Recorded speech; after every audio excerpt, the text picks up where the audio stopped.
হাসরের ময়দানে কত কাতার মানুষ হবে গো। নবী বলেন আয়েশা, হাসরের ময়দানে মানুষ 120 কাতার মানুষ হবে। কয় কাতার? আয়েশা রে, হাসরের ময়দানে 120 কাতার মানুষ হবে। আয়েশা সিদ্দিকা বলেন ইয়া রাসূলুল্লাহ, ইয়া রাসূলুল্লাহ, আমি জানতে চাই আপনি রাসূলুল্লাহর উম্মত কত কাতার হবে? নবী বলেন আয়েশা, আমি রাসূলুল্লাহর উম্মত একাই 80 কাতার হবে। আয়েশা বললেন ইয়া রাসূলুল্লাহ, দিনের নবীজি 80 কাতার দিয়ে আপনার উম্মত হবে, আপনার উম্মতকে কেমনে আপনি চিনবেন?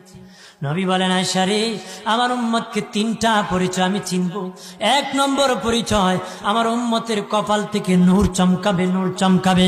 নবী বলে বাবা সাহাবীরা,